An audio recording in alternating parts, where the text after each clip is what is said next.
Thank you everyone for your time today. Okay. Okay, so today we'll be presenting on using Discord as a platform for C2 operations. My name is Colby and this is Ilyas. So this will be a rough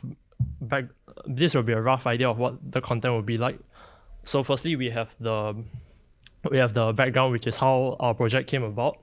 Secondly, will be the features of the Discord C2 framework. Thirdly, we'll be testing our C2 framework against a live environment. And fourth will be the post-operation shenanigans, which is the improvements of the C2 framework after the operations. And lastly, we'll be doing a short demo of our C2 framework. So just a little background on us. Okay, so hello everyone. My name is Ilyas, and I'm the executive chef, or basically the team lead for this project. So a little info about myself. I recently graduated from Temasek Polytechnic, but although I have a diploma in cybersecurity, I still like to explore other areas of IT. So recently I just completed an internship working in IT infrastructure with PwC, and in my own time, I like to dabble into a little bit of web dev, networking, and scripting. And I'm by no means good at it, but I also like to participate in CTF competitions from time to time. And in the long run, I'm interested in pursuing a career in digital forensics. Okay, so this is the rest of my team, namely Ezra, Weihao, and Isaac. Unfortunately, they were unable to make it today, but if you are interested in viewing their socials, you can just scan the QR code or enter the URL. So I'll just leave it up a bit here for a few more seconds.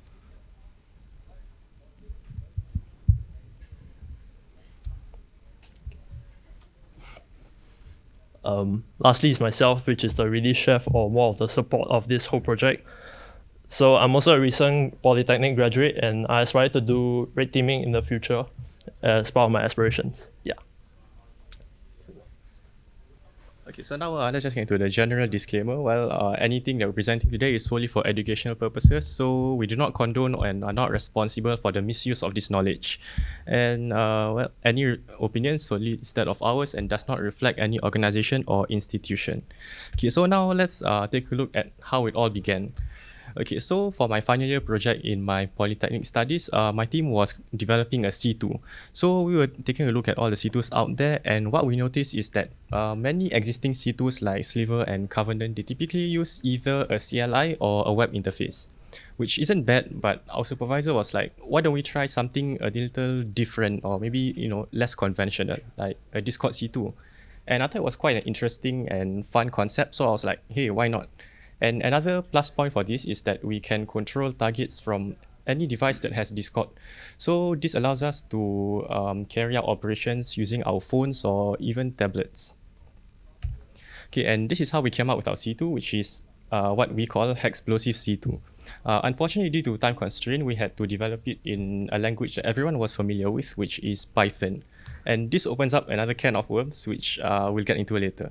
But of course, it's not only Python. I mean, you can use pretty much any language that you like. So, C#, JavaScript, or Go, whatever your preference is. And I realize it's not in the slides, but our C2 only has support for Windows and Linux targets currently. So we don't have an agent for Mac devices. So if any of you are using MacBooks, well, I guess you are safe for now. Anyways, so our approach is just to use Discord as an interface or basically a platform to house all our C2 operations. So how it works is that the C2 operator would just type in the command and then the Discord bot would interpret it and send it over to the agent. Then after the agent executes it, it will send back the output and it's displayed in the Discord channel. So for our communication channels, we were initially using only sockets, but after some testing, we realized that it's really, really slow, especially for transferring larger amounts of data. So I remember I was trying to transfer maybe a 1 or 2 megabyte file, and I think it took maybe about 15 seconds. So yeah, it was way too slow for us to work with. So we also implemented an alternative channel, which is HTTPS, that we use for file transfers. Okay, so well, another approach or way you can do it is to just run the Discord bot directly from the agent. That was our original approach, but we decided to drop it, and let me explain why. So let's cover the good things about it first. One of the benefits is that when you do this, you can mask your C2's network activity as legitimate Discord traffic. So that way, when you use a network analyzer like Wireshark, then it will show that your agent is communicating with Discord's actual servers. So for example, if you take a look at the network packets over here, it shows that the system is talking with discord.com. But now let's talk about the not so fun part. Well, in order to actually do this, you would need, and if you want to run a Discord bot, of course, you need the Discord bot's token in the agent. And I think you can see where I'm heading with this.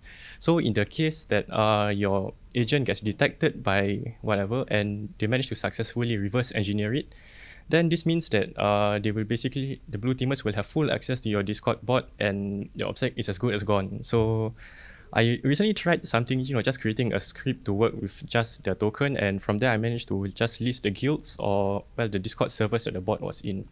And from there I could do all sorts of things such as reading conversations from the Discord servers or even inviting myself into it. So, I mean, you don't want a blue teamer inside your server during an operation, do you? Okay, so now let's dive into what the C2 has. Okay, so this is just a table of our features that the C2 operator can use, and we have mapped it to the Python libraries that is required. So first, of course, is just our basic execute just to run the general OS commands. So for Linux, it would just be maybe Z shell or bash depending on your flavor, and for Windows it just defaults to CMD.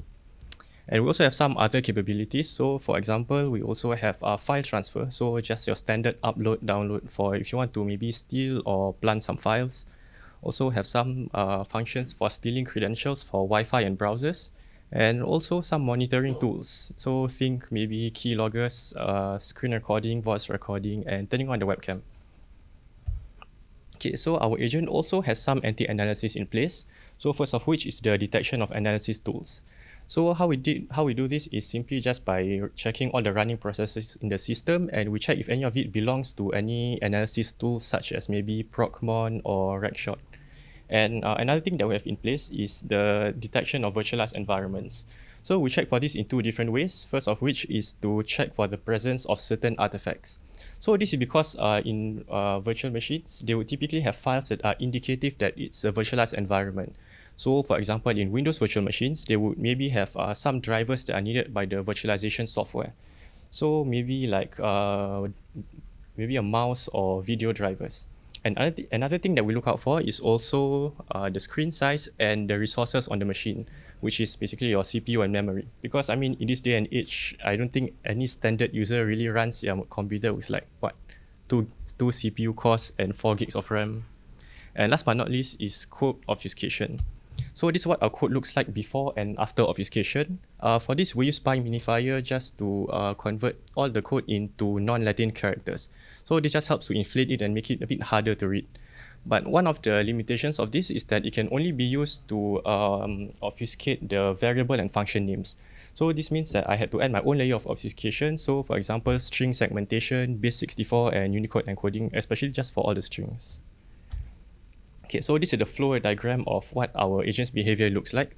So our agent is a Google Chrome Trojan. So how we created it is we just have our original agent, then we put it along with some other Chrome files like the executable, the icon, and put it into one single executable using SFX archive or self-extracting archive. So let me just show you what the behavior looks like.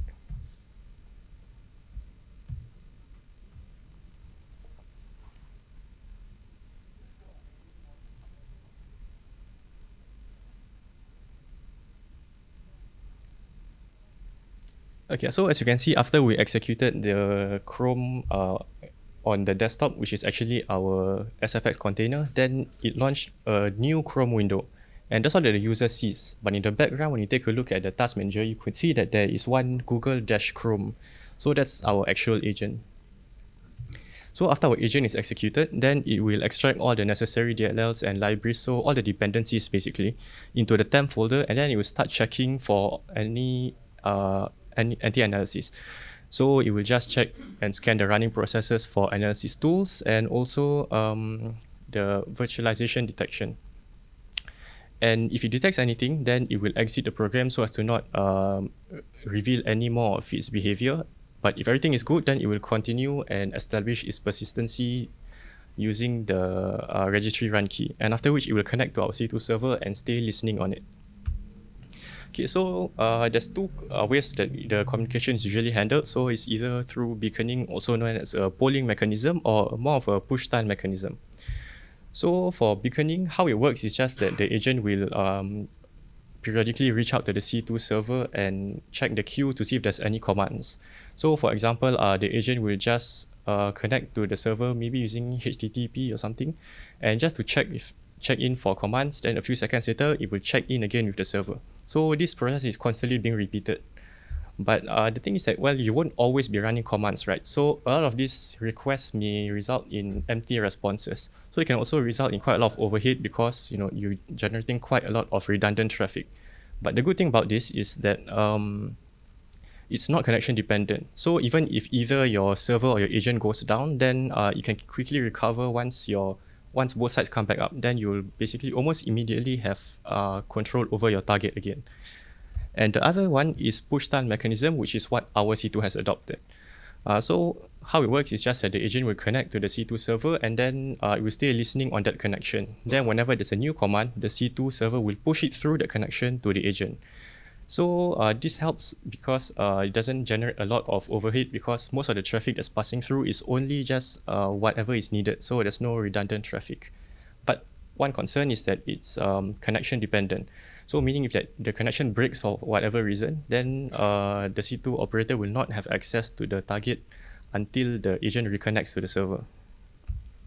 Okay, so at this point, we already have tested everything in our own development environment, so we know it works for us, but what we want to know is how does it perform in a live environment?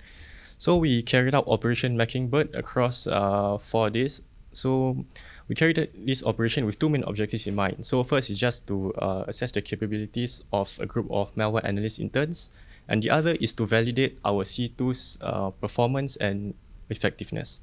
And after this whole operation, then we conducted a knowledge transfer together with the blue team so that this operation is actually beneficial for both parties. Okay, so how we carried out this operation is that first we got a spare laptop and then we infected it with our own C2. Then we started all kinds of monitoring like screen recording and key logging. And then we got a proxy, so just someone else to help us deliver this laptop and just communicate with the malware analyst interns that they're concerned about getting hacked. So just say stuff like their laptop suddenly felt laggy or they see random pop-ups that disappear immediately. So anything just to get them to open the case basically. So after that, then the blue teamers would monitor this case for about the rest of the week and then they will give the proxy or give us the report. I just want to note that throughout this whole operation, the blue team actually didn't know that it's carried out by us. So to them, they think it's just another normal case. And did we avoid detection? Well, we didn't really have any expectations, but it's still disappointing that we got quite a number of alerts. So first is that we ran the PowerShell get process. This was like on the first day of the operation and we got caught like immediately. But so we just recalled the agent and changed maybe just tweaked a few lines, just to get a different hash. And when we ran it again, then no problems. But then later when we tried another function, which was stealing browser credentials, that was the killer. So 3 alerts. So clearly the function needs a bit of work. But overall, I think the performance wasn't that bad. So aside from those 2 functions, everything else went undetected by Cortex XDR and Windows Defender. But one thing I noted was that for the execution of OS commands, actually most of the normal commands didn't get caught. So it's more of those enumeration commands. So for example, when listing the processors or the services. Okay, so some interesting findings is that, so first is taking webcam photos. You all know how when you turn on the webcam, then you see that little white line, right? Yeah, so we were afraid that when we took a webcam photo, then it would, give off that something's wrong with the laptop. But surprisingly, they didn't notice it. Maybe it's something to do with the lighting or whatever. But yeah, so we managed to take a photo of them, and this was the blue teamers investigating the laptop. But the more interesting thing is that we were able to compromise one of the blue teamers' accounts. So I think this is more of an issue with how their incident handling workflow was. So I think at first they were just trying to download their agent onto the laptop, and how they did is by downloading it from a URL. But at this point, we had already logged out of all our accounts, so they had to log in using their own account. And that's when we managed to get their credentials. Because remember how I mentioned at the start that we started our keylogger and all those monitoring. So yeah, that's how we got their credentials. Surprise everyone, I'm from the blue team. So yes, as part of the blue team and the victim, we've done our analysis on the agent, the C2 agent itself. During the initial analysis, we've managed to find the different dependencies of PyInstaller in the temporary located in the temporary folder. We've also managed to detect a potential evasion technique, but we weren't exactly sure at that point in time. We've also noted that there was an outbound traffic to our AWS server, which we assume was the C2 redirector server itself. And I'll admit it here that the initial report was actually not very well done, as a lot of obvious indicators were not specified in the report, which I will talk about later. And also, we did not decompile the sample. That's why there's a lot of missing details, or meaningful details rather. So overall, from this operation, the red team side were able to test their capabilities in full, but they weren't able to act a lot on improvements based on the findings found. For the blue team side, they were able to identify points of weakness and try to improve their operations, procedures, and security. So 2 weeks back before this whole presentation, I've requested to actually take a look at the reports again, including the ones from the tools that we use. So the original sample itself could in fact be decompiled and also deobfuscated. I've also noted in the report there was actually Python libraries related to screen recording, cryptography, and even the Windows API. The tools that we used were actually Cortex XDR and the Falcon X Sandbox. These tools actually did in fact detect the following, which was the C2 agent attempting to check for virtual machine, and also detected the persistent technique used, which was the run registry, which was noted in the tool itself, and also the sockets traffic that was being used by the C2. So now let's talk about improvements. So months later, which is about 1 to 2 months back before this whole thing, this project was actually tried to push for CFP. However, due to some unforeseen circumstances, only Ilyas was able to try to make this work. So in order to help him, and also it just so happens that my interest with red team also aligned, so we both came here as a pair. So my job in this improvements portion was to try and support and improve the current capabilities of the C2 as much as possible. So this is the overview of the C2 framework. The operator will communicate with the server via the Discord bot through the Discord commands, and the C2 server will communicate with the agent with socket traffic. With the new overview, we have actually just added one more dependency, which is the Windows virtual machine. This virtual machine will purely be used for compilation, which I'll talk about more later. Previously, the initial team, when they tried to do payload generation, it was actually quite hard for them because the steps are as goes. They have to open up their terminal to run the PyInstaller command to generate the Python binary. After that, use an archiving application, in this case is WinRAR, to add the legitimate application icon with the binary to masquerade as a legitimate application. Add all these options, and then finally you get a payload. However, this is all manually done and it's very inefficient. So what I've done for the framework is to add a generator script which will duplicate the agent template script and also add the configurations based on the C2 operator's command. So currently the Explosive server itself is hosted on Linux server, but we need to find a way to also generate a binary for Windows. So that's why there was the Windows virtual machine mentioned just now. So how it goes is like this. The Kali machine will hold a configuration file that has a certain template inside. There's a script that's always running in the Windows virtual machine which will check for this configuration file. When the C2 operator runs a payload generation command, it will make edits to the configuration file. Once the Windows virtual machine detects the change, it will automatically compile a new binary for us and send it back to our Kali server. After that, the configuration file will be reset and the cycle continues for a new payload. So the thing is, there's the Nginx server that's running in the background in Kali. However, it doesn't actually support the writing out of the disk. So I made a simple script that actually handles the downloading of the binary, which is a Python Flask server.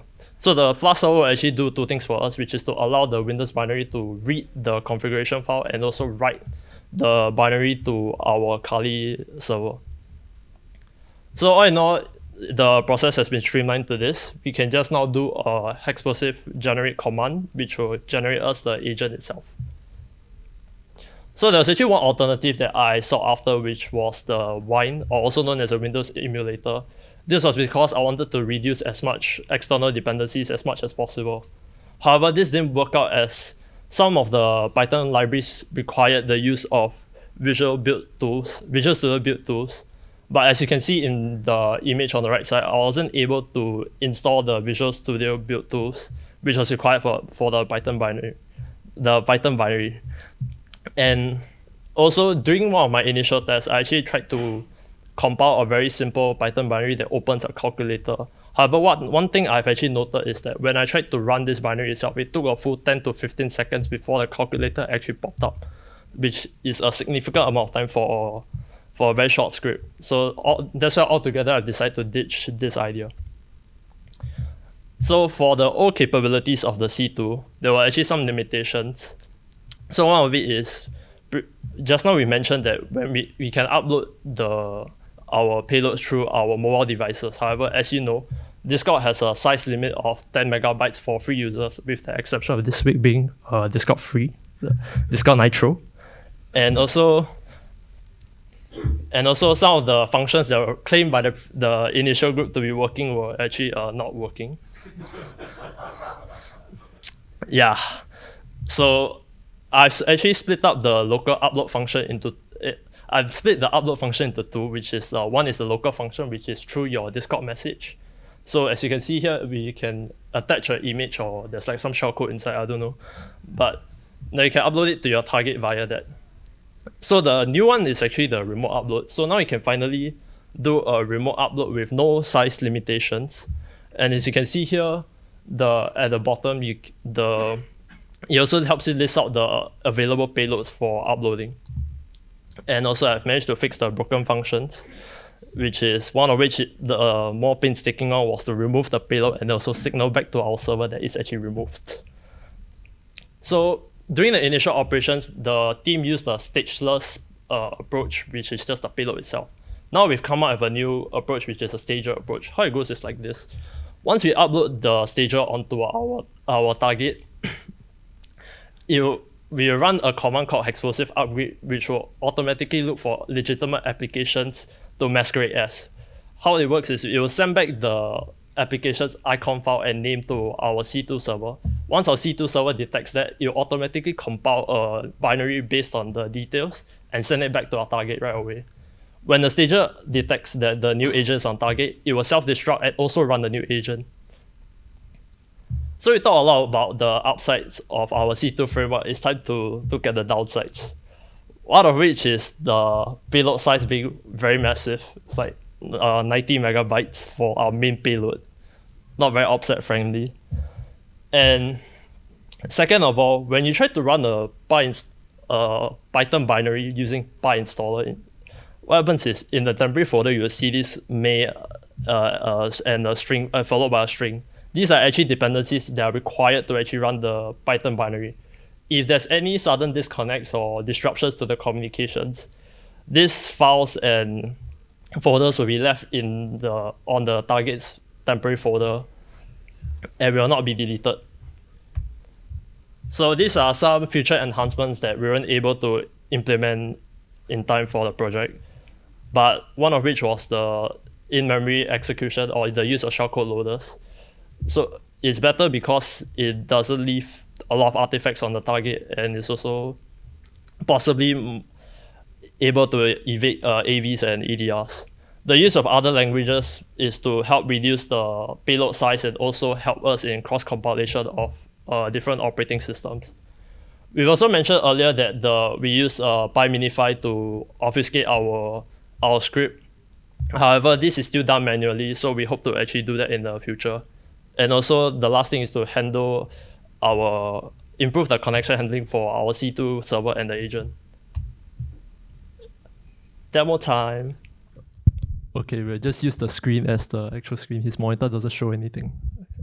Okay, so now we're gonna try generate our stager through the Discord command.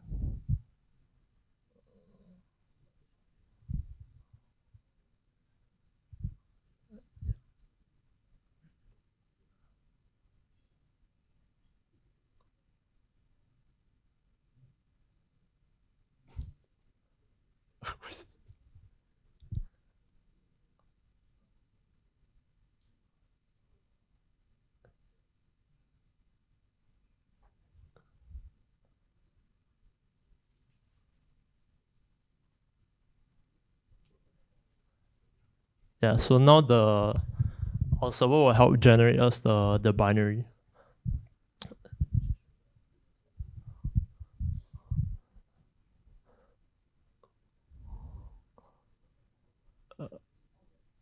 Yeah. So now, as you can see, the Windows script that's been running in the background has detected the changes in the configuration file. So it will compile for us the stager payload.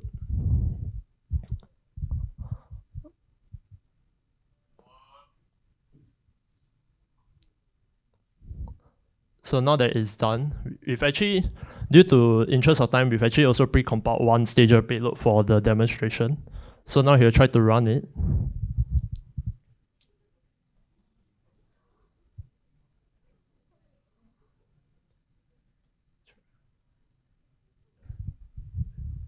Yeah.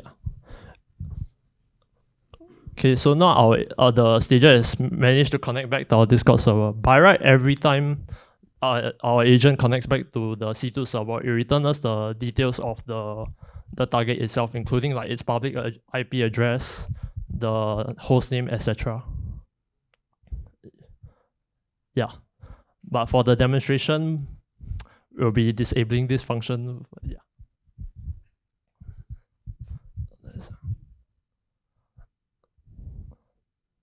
So so right now we've done the explosive upgrade, which is to get the stager to locate a legitimate application and also send back the icon to compile the main payload.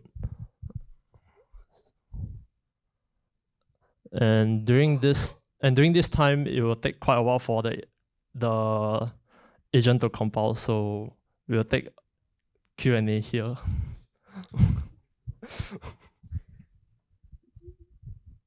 Any questions? Hi, yes.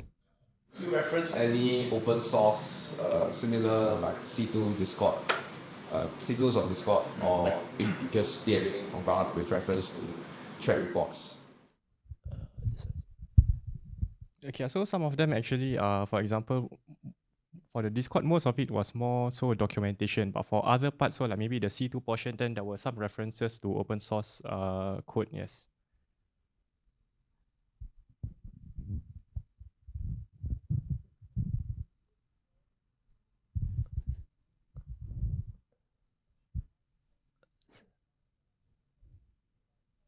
So yeah, as you can see just now, the stager itself was actually Firefox.exe, but after we've managed to send over the main payload, it's now been replaced with the Adobe.exe, which the initial stager had actually used to send back to our C2.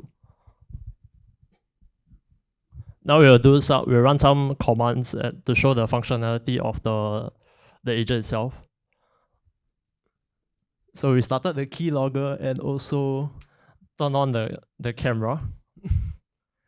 and also do a screenshot for the sake of it.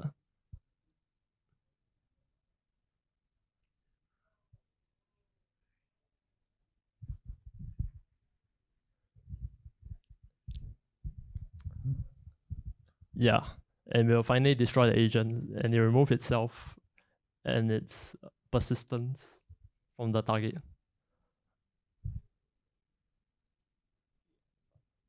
Sure, thank you.